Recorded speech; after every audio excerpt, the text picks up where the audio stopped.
Why Buhari is afraid of Buhari's shadows, lifestyle, Nigeria. Welcome to the news, and please subscribe to our channel. To get notified when we post hot juicy news updates, please click on the notification bell. The beginning of a thing is not as interesting as its end.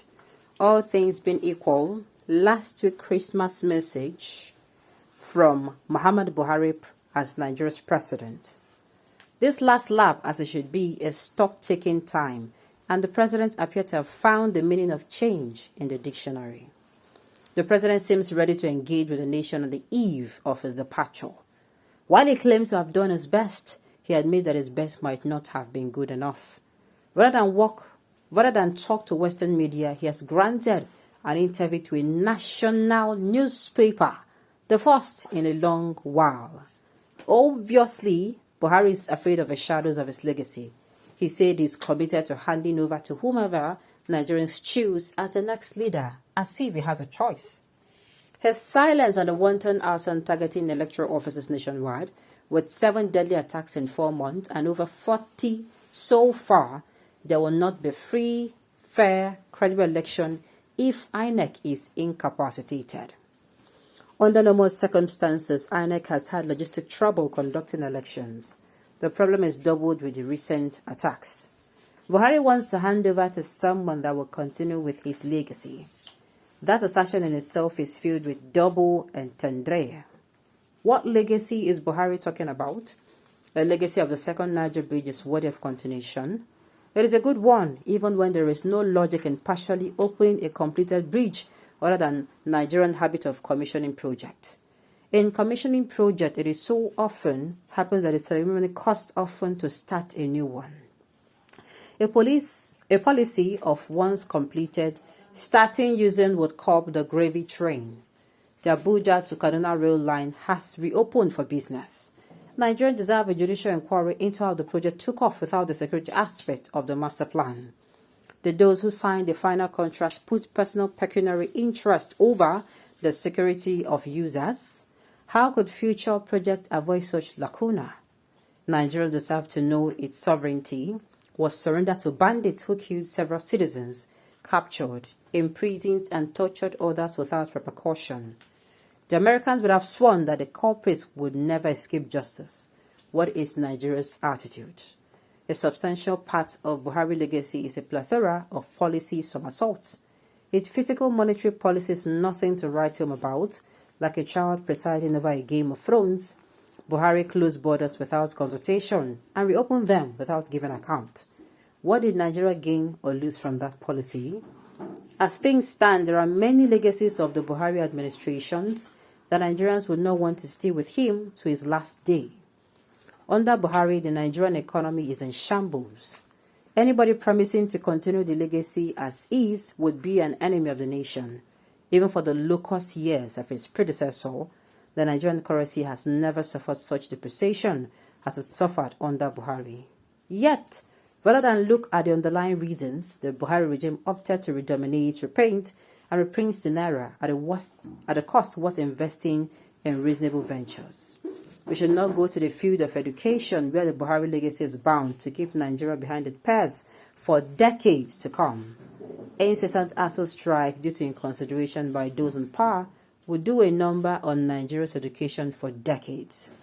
Buhari claimed to have spent every loan or palliative on poverty eradication, but the country's Bureau of Statistics says 133 million or 63% of the population are in poverty, with rates of poverty as high as 91% in places like Sokoto State. If majority of Nigerians live in rural areas, 70% are poor. 70% of them, are poor by the report. In the field of agriculture, the Buhari regime has lived on lies, subterfuge. Since rice became the staple of most Nigerian families, Buhari has unbanned, and resorted to dropping the ball on rice importation. All the while, Buhari was commissioning fake granaries and bogus silos while citizens buy rice at insanely high prices. If a nation incapable of defending itself against internal strife is a failed state, then Buhari has presided on one. From the technical defeat of Boko Haram to the nepotistic mismanagement of its war on terror, Buhari failed on his promise to rid the nation of insurgency within 3 months. Instead, he opted for a technical defeat that has left many guessing. When Buhari was sworn in, IPOB was never a paper threat to life and living in the southeastern parts of the country. Today, its allies are the de jure authority. They're determining how many days make a work week and shutting down businesses as please sans challenge. Elected government in this area barely exert authority beyond the state capital. All this in spite of the capture of Nnamdi Kanu, the self-styled IPOB leader. In that part of the country, federal agents work in fear for their own lives.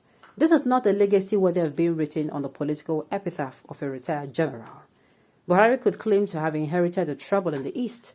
His weakness is negotiating with terrorists rather than people with genuine grievances has emboldened the mushrooming of ethnic militia, now extending authority and sphere of influence. We might need someone who has the president's right, yes, to inform him that there was a bargaining group calling itself and the West agitating for a separate Yoruba nation. These people have flags and anthems and are openly recruiting members. At this rate, every village will need to stand alone. These are the reasons why mathematical soothsayers are saying that if care is not taken, Buhari might be the last president of a nominal Nigeria.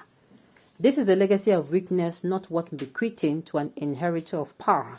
It is a legacy not one pinning on the epaulet of a general with a master degree in strategy, except of course the strategy is to leave it to the successor to tackle.